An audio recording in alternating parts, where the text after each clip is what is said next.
¿Alguna vez te has detenido a pensar porque conocemos con precisión casi macabra cómo murieron Pedro, Pablo, Santiago, incluso Judas? Sabemos dónde, cuándo y cómo. Pedro fue crucificado boca abajo en Roma, Pablo fue ejecutado en la Vía Ostiense, Santiago el Mayor murió martirizado bajo el reinado de Herodes Agripa. Todo está registrado con detalle en los Hechos de los Apóstoles. Juan el Evangelista vivió hasta edad avanzada en Efeso. Existen cartas que documentan sus últimos años. Incluso de Judas el traidor conocemos el desenlace más morboso, su muerte en el campo del alfarero. Los evangelios no ahorran detalles. Pero hay una ausencia imposible de ignorar: María Magdalena, la mujer que, según los propios evangelios canónicos, fue la primera testigo de la resurrección, desaparece por completo de la historia oficial. La misma mujer a quien Jesús confió el anuncio más importante del cristianismo, que había vencido a la muerte, la misma a la que la tradición cristiana primitiva llamó la apóstol de los apóstoles. De ella no hay nada, ni fecha de muerte, ni lugar, ni relato, ni siquiera una mención casual. Es como si alguien hubiera tomado unas tijeras quirúrgicas y hubiera recortado cuidadosamente el último capítulo de su vida. Lucas, en los Hechos de los Apóstoles, un texto meticuloso sobre los primeros años del cristianismo, la menciona brevemente al inicio y luego desaparece como si se hubiera evaporado. Las cartas de Pablo, que nombran a decenas de colaboradores, líderes y mujeres activas en las comunidades cristianas, jamás la mencionan, ni una sola vez. Los padres de la Iglesia primitiva, obsesivos cronistas de martirios, milagros y biografías, guardan un silencio sepulcral sobre su final. ¿Casualidad? ¿Un simple descuido histórico? ¿O algo mucho más inquietante? Porque cuando analizas los patrones de censura eclesiástica, descubres algo perturbador. La Iglesia primitiva no olvidaba por accidente. Cuando algo desaparecía de los registros oficiales, casi siempre era porque representaba una amenaza, y María Magdalena era una doble amenaza: teológica, porque los textos que sobrevivieron a la censura la presentan como receptora de enseñanzas directas y secretas de Jesús, conocimientos que cuestionaban la autoridad exclusiva que Pedro reclamaba sobre los 12; política, porque su liderazgo espiritual desafiaba la estructura patriarcal que la Iglesia institucional estaba construyendo bajo la sombra del Imperio Romano. Pero el silencio es aún más inquietante cuando miramos fuera del relato oficial, en tradiciones orales preservadas por comunidades cristianas marginales, desde las cuevas del sur de Francia hasta las iglesias coptas de Egipto, desde textos cátaros que sobrevivieron a la Inquisición hasta leyendas conservadas por pueblos gitanos. Todas coinciden en algo escalofriante: el final de María Magdalena no fue pacífico, y las razones de su muerte son las mismas por las que su historia fue borrada. Porque lo que ella sabía, lo que enseñaba y lo que representaba era demasiado peligroso para sobrevivir en la memoria colectiva del cristianismo institucional. Durante los próximos minutos vamos a desentrañar uno de los misterios más oscuros del cristianismo primitivo. Seguiremos las pistas que la censura no logró eliminar por completo, escucharemos las voces que fueron silenciadas, pero que aún resuenan en los márgenes de la historia, y descubriremos por qué, durante casi 2000 años, el Vaticano ha mantenido un silencio absoluto sobre cómo terminó realmente la vida de la mujer más importante del cristianismo después de Jesús. Prepárate, porque lo que estás a punto de descubrir no solo cambiará tu visión de María Magdalena, cambiará tu comprensión de todo el cristianismo tal como te lo enseñaron. Las primeras pistas no están en Roma ni en Jerusalén, están en una pequeña región del sur de Francia que durante siglos ha protegido una tradición que la Iglesia oficial jamás quiso reconocer. Según antiguos documentos medievales preservados en la Provenza francesa, María Magdalena no desapareció. Fue exiliada. La tradición de Saint-Exupéry de la Mer, un pueblo costero provenzal, relata algo extraordinario. Alrededor del año 42 DC, María Magdalena, junto con María Salomé, María Jacobe, Lázaro, Marta y Maximino, uno de los 72 discípulos, fueron colocados en un barco sin remos ni velas y abandonados a la deriva en el Mediterráneo. Un barco así no es un viaje, es una sentencia de muerte, un exilio diseñado para parecer un accidente. Y sin embargo, según estas tradiciones, el barco llegó milagrosamente a las costas de la actual Francia, en la región de la Camarga. Una simple leyenda piadosa espera Jacobo de Voragine, dominico italiano del siglo XIII, documento esta tradición en la Leyenda Dorada, uno de los textos hagiográficos más influyentes de la Edad Media Iboragi no era un místico fantasioso, era un recopilador riguroso de archivos antiguos, manuscritos y tradiciones orales transmitidas durante siglos, pero la evidencia más inquietante se encuentra en la cueva de Saint-Baume, una gruta natural en las montañas de la Provenza, a unos 50 kilómetros de Marsella, lugar de peregrinación ininterrumpida desde al menos el siglo V. Las tradiciones locales afirman que María Magdalena pasó allí los últimos 30 años de su vida, 30 años no como una ermitaña silenciosa y arrepentida, sino enseñando, transmitiendo conocimiento y formando discípulos, y aquí está la parte que la historia oficial nunca cuenta.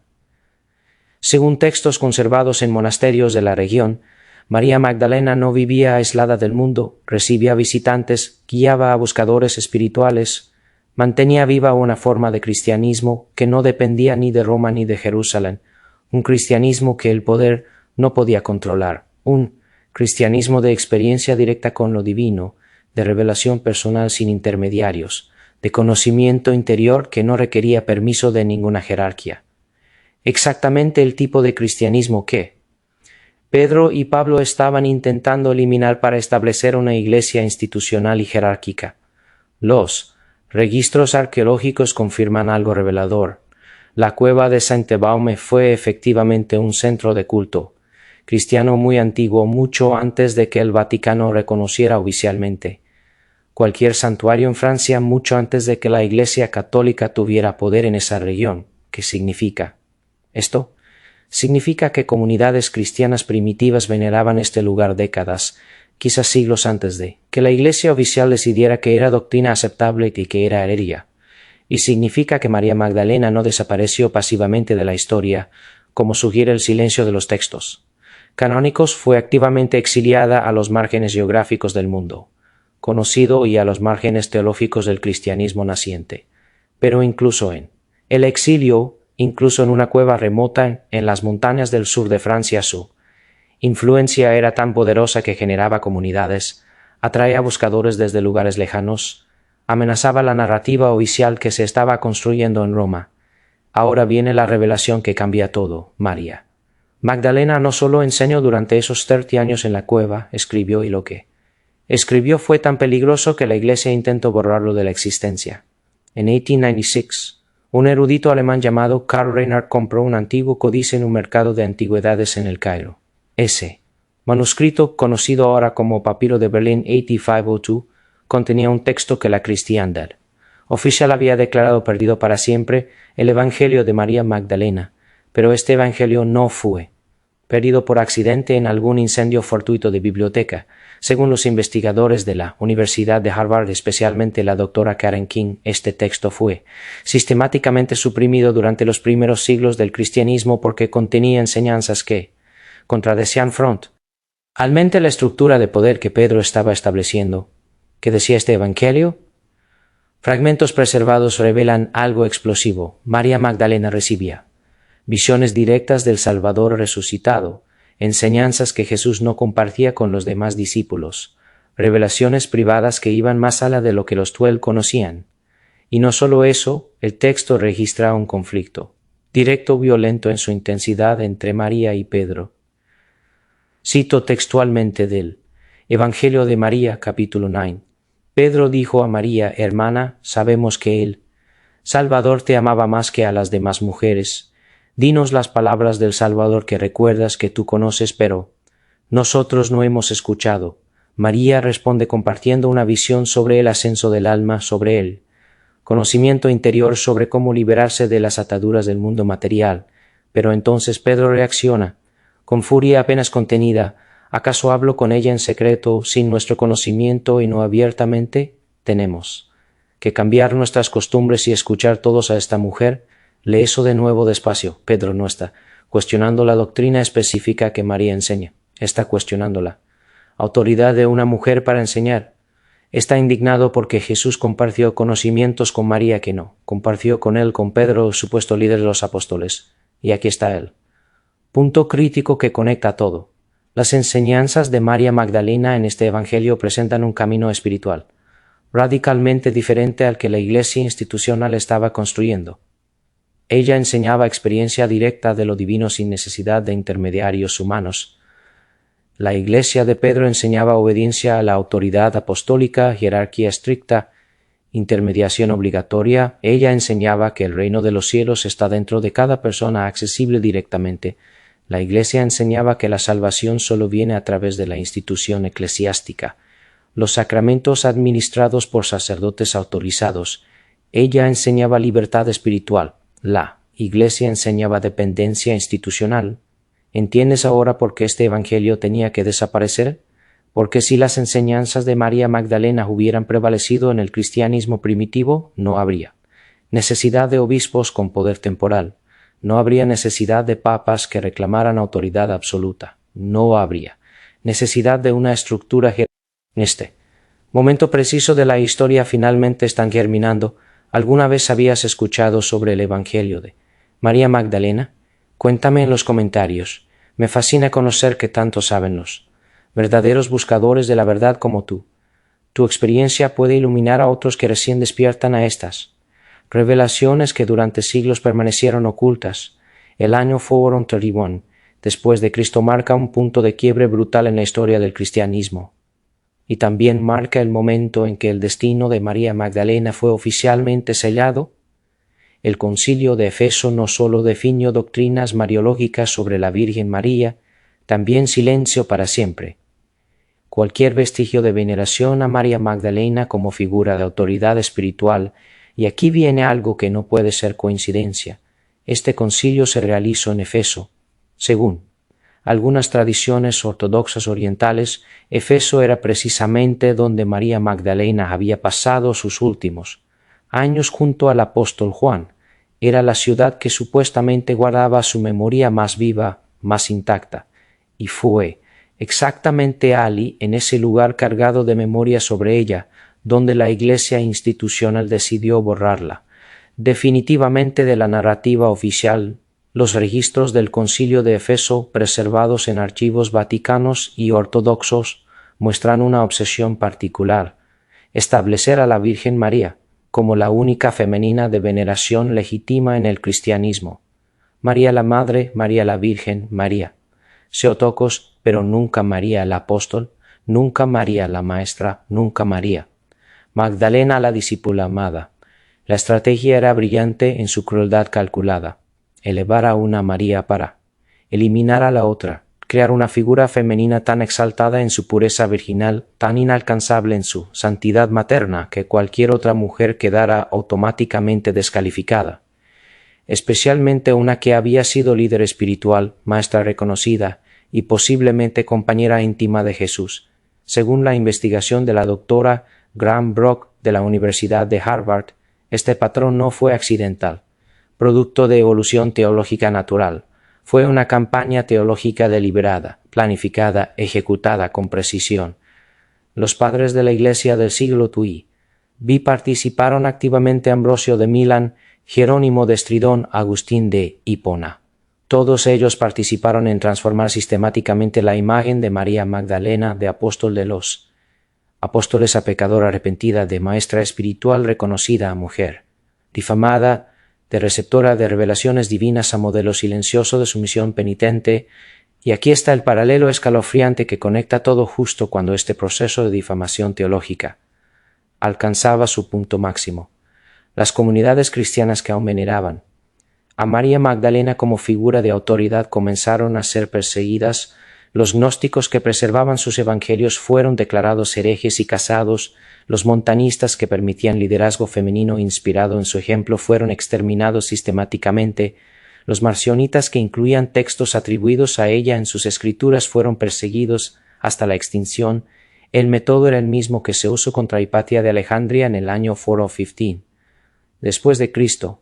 Hipatia era filósofa, matemática, astrónoma, una mujer de extraordinaria sabiduría que enseñaba públicamente en Alejandría. El trágico final de Hipatia de Alejandría en medio de las tensiones políticas y religiosas con el patriarca Cirilo II. Las crónicas de la época. Un suceso que marcó la historia de Alejandría. El mismo Cirilo, que después sería declarado santo y doctor de la Iglesia, fue víctima de una muerte extremadamente dura. Su cuerpo fue maltratado por una multitud enfurecida. Finalmente sus restos fueron reducidos a cenizas. Su gran falta ante la sociedad entonces fue su inmenso conocimiento en un periodo donde las normas eclesiásticas restringan la participación y la voz de las mujeres, en una época donde la Iglesia ya había decidido que las mujeres debían calar en las asambleas. El patrón es inconfundible cuando lo examina sin prejuicios. Cuando una mujer representa autoridad, espiritual o intelectual, que desafía la jerarquía masculina y siástica, se la elimina físicamente si es posible. Simbólicamente, si la eliminación física no es viable y si no se puede eliminar su memoria completamente porque aparecen textos que no pueden ser alterados, se transforma su imagen hasta hacerla inofensiva. María Magdalena sufrió ambos destinos. Primero, según las tradiciones marginales que examinaremos en detalle, fue eliminada físicamente después. Su memoria fue transformada durante siglos en la de una pecadora sexual arrepentida, una narrativa que sirvió perfectamente para justificar subordinación de todas las mujeres en la Iglesia durante más de 1000 años, pero las comunidades que conocían la verdad no se rindieron simplemente ante la presión institucional, se fueron a las montañas inaccesibles, a los desiertos remotos donde el poder de Roma no llegaba, a los márgenes del mundo cristiano donde aún podían respirar, y allí preservaron en susurros transmitidos de generación en generación, de madres a hijas, de maestros a discípulos, la verdadera historia de cómo terminó la vida de María Magdalena, una historia que la Iglesia intentó enterrar bajo capas de difamación teológica, concilios políticos y violencia santa, una historia que ahora por primera vez en siglos podemos reconstruir pieza por pieza. La historia oficial dice con indiferencia: no sabemos qué pasó con María Magdalena, se perdió en las brumas de la historia, pero la verdad es mucho más perturbadora, sabemos demasiado. El problema es que existen 3 versiones completamente diferentes de su fallecimiento, cada una preservada por comunidades cristianas, distintas comunidades que fueron perseguidas precisamente por mantener viva esa memoria. 3 finales, 3 tradiciones que no se pueden reconciliar fácilmente, 3 verdades prohibidas y, lo más inquietante de todo, las 3 comparten un elemento común que nunca debías descubrir: versión un fallecimiento natural en Efeso, la tradición ortodoxa suprimida. Según textos preservados en monasterios ortodoxos griegos que sobrevivieron a siglos de censura, María Magdalena viajó a Efeso junto con la Virgen María y el apóstol Juan después de la crucifixión. Allí habría vivido sus últimos años en comunidad espiritual, falleciendo pacíficamente alrededor del año 63 después de Cristo. La Iglesia ortodoxa de Oriente veneró durante siglos una tumba en Efeso que supuestamente contenía sus restos, hasta que en el siglo IX, según la tradición, sus reliquias para entretenimiento de las masas. ¿Por qué esta versión desapareció de la memoria oficial? Porque presentaba a María Magdalena como mártir valiente que confrontaba poderes imperiales, una imagen demasiado poderosa, demasiado heroica, demasiado apostólica. Si María Magdalena era mártir al mismo nivel que Pedro y Pablo, como justificar que su nombre fuera borrado de las liturgias de las oraciones de la memoria oficial del cristianismo? Versión 3. Asesinato ordenado, la tradición cátara más peligrosa, pero hay una tercera versión, que rara vez se menciona, la más perturbadora de todas, la más censurada, la que explica por qué las otras 2 tuvieron que ser suprimidas también, según las tradiciones preservadas por los cátaros del sur de Francia, esas comunidades cristianas que fueron masacradas durante la cruzada al Vígense del siglo Xi. María Magdalena no falleció por causas naturales ni a manos de perseguidores paganos. Fue asesinada por orden de las propias autoridades cristianas primitivas. Suena demasiado oscuro, demasiado conspirativo, demasiado radical, pero considera esto con mente abierta. Sabemos históricamente que los primeros cristianos no solo fueron perseguidos por Roma, también se perseguían ferozmente entre sí. Las cartas de Pablo están llenas de denuncias violentas contra falsos apóstoles y otros evangelios. Los Hechos de los Apóstoles registran conflictos violentos entre facciones cristianas. Los primeros padres de la Iglesia escribieron tratados enteros atacando brutalmente a otros cristianos que enseñaban doctrinas diferentes, porque sería imposible que María Magdalena, la portadora de enseñanzas que amenazaban la estructura de poder naciente, fuera eliminada por esa misma estructura. El elemento común, la verdad que conecta las 3 versiones. Aquí está lo que las 3 versiones comparten: lo que las une más allá de sus diferencias. En todas ellas, María Magdalena fallece, sin descendencia reconocida oficialmente, sin sucesores nombrados, sin una comunidad que preserve institucionalmente sus enseñanzas con autoridad reconocida. Su línea de transmisión termina con ella, o eso es lo que la historia oficial quiere desesperadamente que creamos, porque si María Magdalena tuvo discípulos que continuaron su obra, si formó comunidades que preservaron sus enseñanzas, si dejó un legado vivo que sobrevivió los márgenes, entonces no importa exactamente cómo falleció, lo que importa es que su mensaje sobrevivió.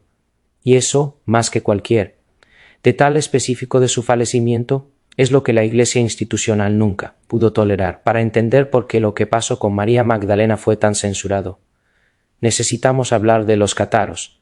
Los cátaros eran una comunidad cristiana que floreció en el sur de Francia entre los siglos X y XI.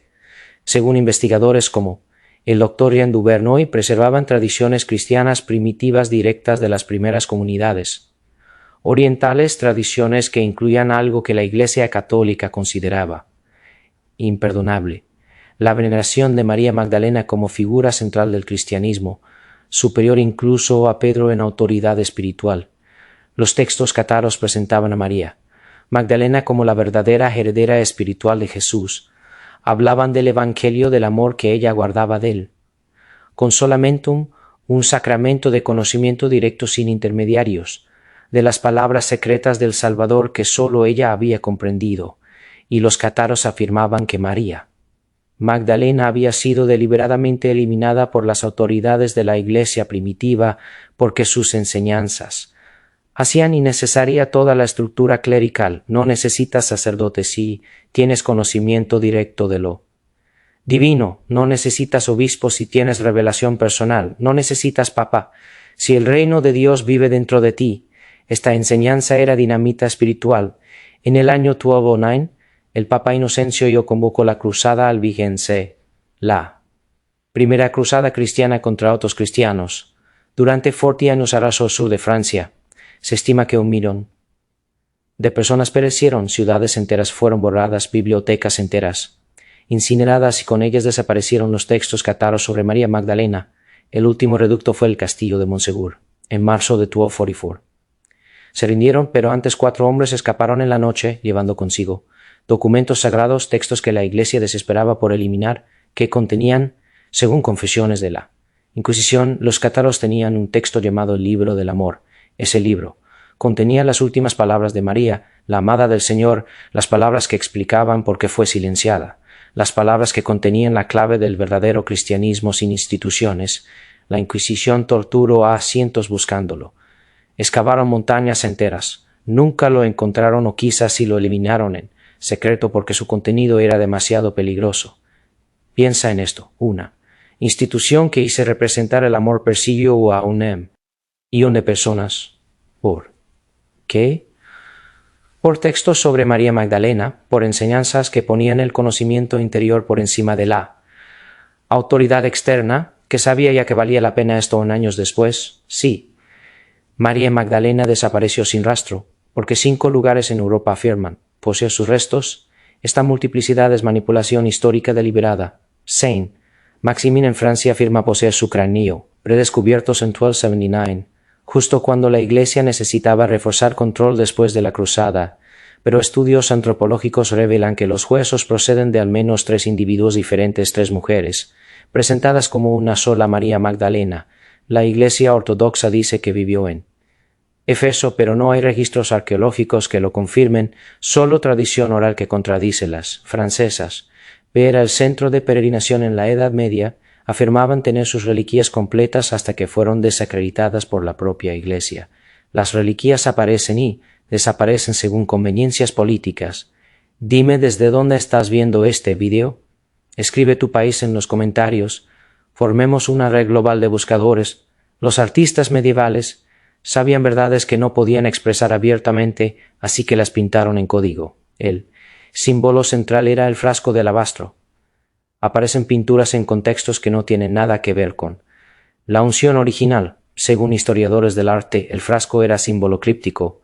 Representaba el conocimiento secreto que María Magdalena portaba. El ungimiento no era solo físico, era espiritual iniciático. En la simbología alquímica, el alabastro representaba el recipiente de la esencia divina y María Magdalena era ese recipiente humano. Pero hay un símbolo más perturbador, imágenes de María. Magdalena con piel oscura en catedrales francesas. Las Magdalenas negras, análisis químicos demuestran que fueron talladas deliberadamente en madera oscura, creadas negras desde él. Principio con intención simbólica. El color negro representaba el conocimiento oculto. María Magdalena. Negra significaba portadora de conocimiento prohibido. También la conectaban con Sara la Negra, Sara, cuyo nombre fue borrado de todos los textos oficiales. Caravaggio pintó María Magdalena en éxtasis en 166. Muestra a una mujer en revelación mística directa. Sus ojos miran hacia adentro, hacia el templo interior y en sus manos. Casi oculto un libro que no debería estar ahí porque la Magdalena oficial no lee, pero la Magdalena agnóstica sí lee, sí escribe, sí enseña. Caravaggio fue acusado de herejía y huyó de Roma. Tiziano incluye rosas rojas a sus pies en la tradición esotérica. La rosa roja era símbolo del conocimiento, iniciático, emblema de los Rosacruces.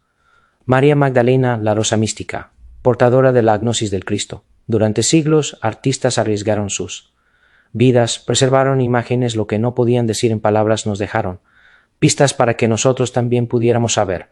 A veces la evidencia más poderosa está en lo que se cala.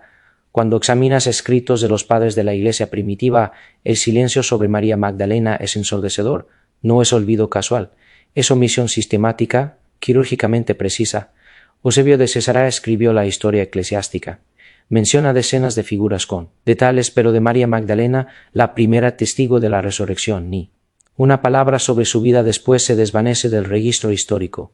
Es posible que olvidara investigar o decidió omitir información que contradecía la narrativa de Nicea, porque Nicea estableció la estructura de poder basada en sucesión apostólica masculina.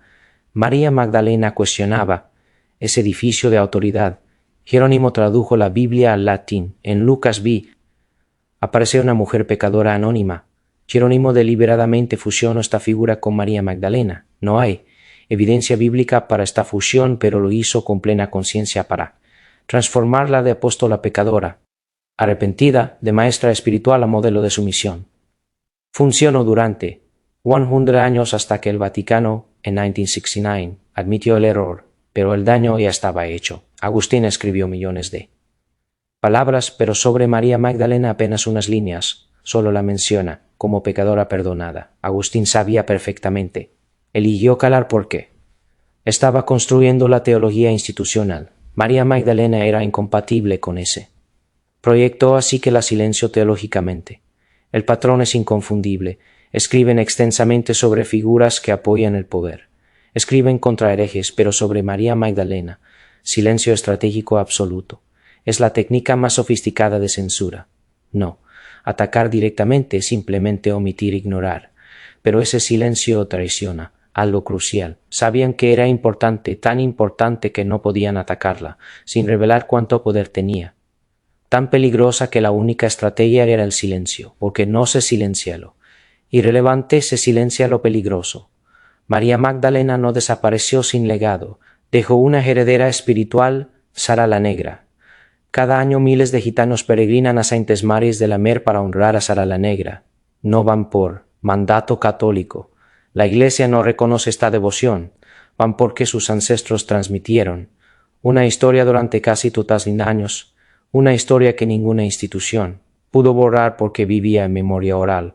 Sara era la hija de María Magdalena, según algunas versiones, o su discípula más cercana según otras, quien recibió directamente sus enseñanzas secretas. Sara era la portadora de linaje, conectaba con el Cristo a través de María Magdalena. El nombre ha generado debates. Algunas interpretaciones dicen que era étnicamente negra, egipcia o etíope, o otras que negra se refiere a conocimiento oculto, gnosis. Pero hay otra interpretación. Sara era negra, porque fue declarada inexistente por la Iglesia, borrada de todos los registros, y encontró refugio entre los gitanos, que no respondían a autoridades eclesiásticas y preservaban tradiciones orales que los imperios no podían controlar. La peregrinación no es folclore, es resistencia espiritual que ha continuado siglos. Los gitanos llevan la estatua al mar, la sumergen ceremonialmente y cantan en romani palabras que la Iglesia nunca pudo controlar.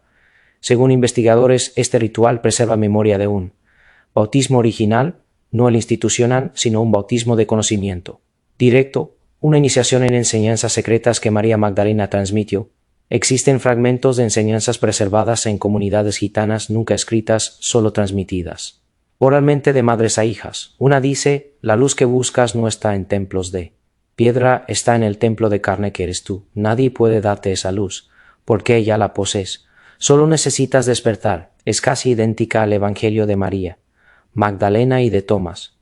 El reino está dentro de vosotros y fuera de vosotros, las mismas enseñanzas que la Iglesia declaró heréticas, preservadas 2000 años en comunidades marginales.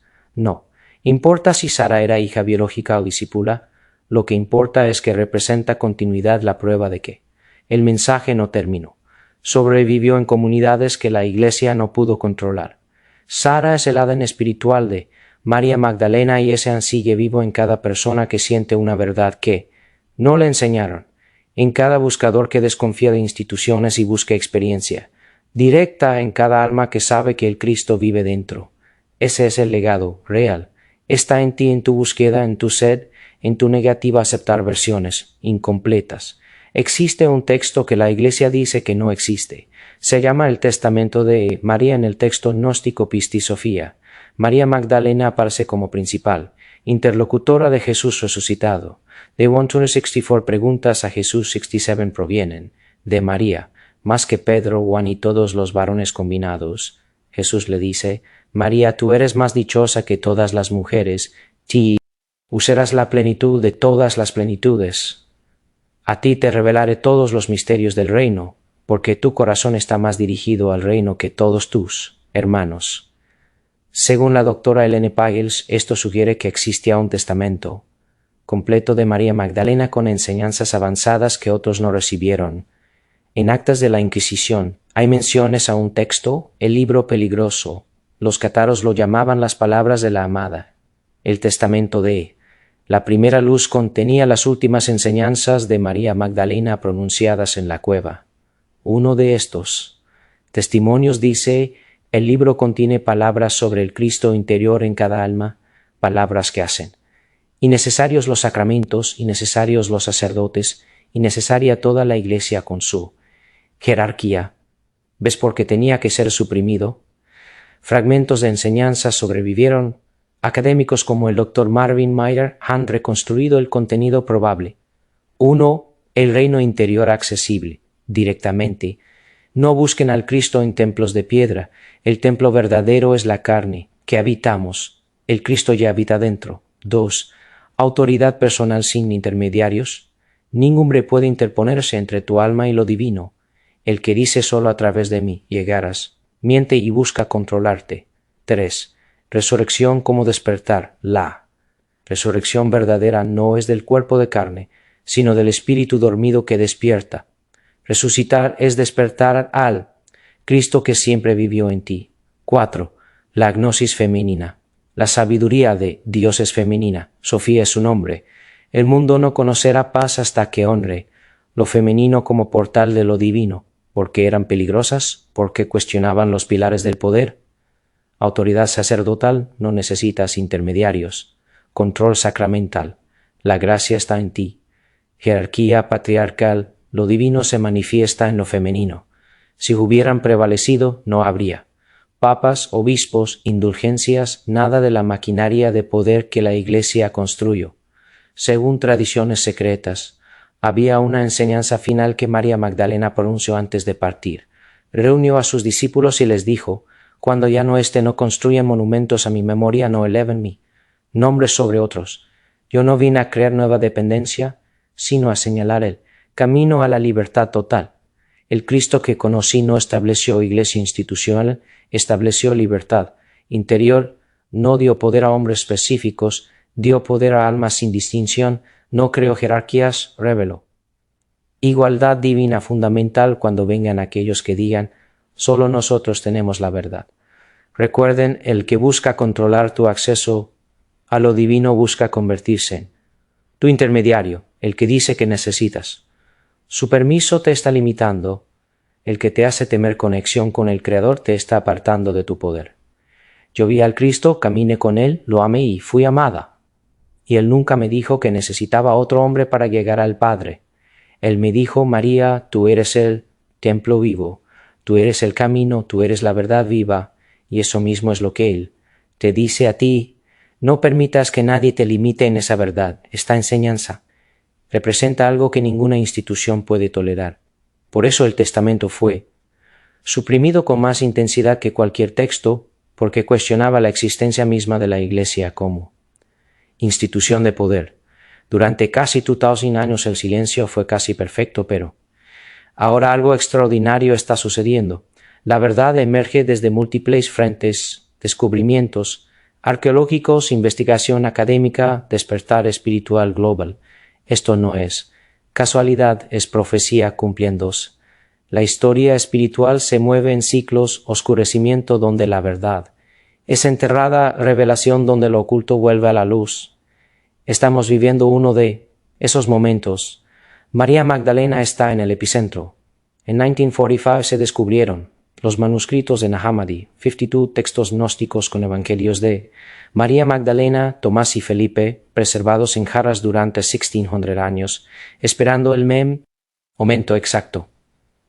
En 1896, el llamado papiro de Berlín reveló fragmentos de un texto prohibido durante siglos, el Evangelio de María. Más de un siglo después, en 2012, un pequeño papiro que mencionaba a la posible esposa de Jesús volvió a sacudir los cimientos de la historia oficial y abrió preguntas imposibles de volver a cerrar. Y esto no es casualidad. Cada década trae nuevos descubrimientos. Cada generación desentierra fragmentos que confirman lo que las tradiciones marginales siempre supieron. La historia que intentaron borrar nunca desapareció del todo. Estamos presenciando el despertar del femenino sagrado. María Magdalena no es solo una figura histórica, es el símbolo del principio femenino divino que fue suprimido durante milenios, un principio que hoy de forma inevitable está regresando. Observa el mundo a tu alrededor, movimientos de empoderamiento femenino, cuestionamiento de estructuras religiosas patriarcales, búsqueda de espiritualidad directa, sin intermediarios, rechazo a la obediencia ciega. María Magdalena emerge porque la conciencia colectiva, por primera vez en 2000 años, está lista. Durante siglos no lo estuvo, pero algo cambió. La información ya no puede ser controlada por completo. Los textos antiguos están digitalizados, los archivos antes ocultos ahora son accesibles. Comunidades de buscadores se conectan más allá de fronteras, idiomas y dogmas. Millones están despertando a una verdad que siempre vivió dentro de ellos. Y tú no estás aquí por accidente. Estás aquí porque formas parte de un linaje espiritual, el linaje de quienes